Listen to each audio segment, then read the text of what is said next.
In this video, we want to walk you through the development of the card back designs. And so here we have three major iterations. First on the left is the original concept. We took the classic kaleidoscope as cues to inspire the back design here. We always thought the mesmerizing pattern will really make a cool, interesting back design. And so we decided to use coffee gear as inspiration and carefully arrange those elements strategically around the card from edge to edge in order to maximize that impact, the visual of that cool, fun pattern. We thought the design worked great, but unfortunately, if you look closely, you'll notice that the details of the art were also chopped off around the edges. Now, that really bothered me.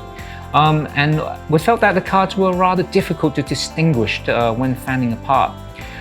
Even though we really loved that full bleed look, but we knew deep down in order to make the cards more playable, we thought it was important to add a white frame feature that is typically done on many playing cards anyway. And so for these reasons, we moved on to our second iteration. We did two major updates. So first was that white frame, as we mentioned before, and two was rearranging the kaleidoscope pattern so that the artwork wouldn't get cut off. I'm not sure if the camera can pick it up, but for us, it was all about the details, as we wanted this deck to be as well designed and considered as possible. Although we were really happy with the overall improvements, but we later also realized this white frame was just a little too thick. And that tone-on-tone kaleidoscope pattern we love so much, it just didn't have that visual pop we were looking for. And so for these reasons, it led us to our third and final iteration, this time with the thinner frame. It made the deck very usable and much more pleasing to look at. And then check out that new back.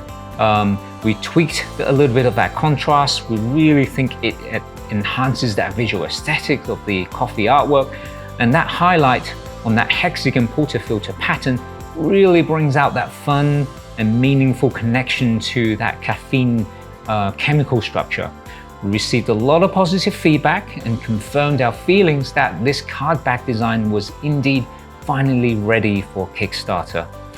Oh, and one more thing, the colored portafilter graphic that you see here is actually a subtle nod to my first ever espresso machine, Francis. It is also where I started my coffee journey 15 years ago. We really hope you like this detail as much as we do.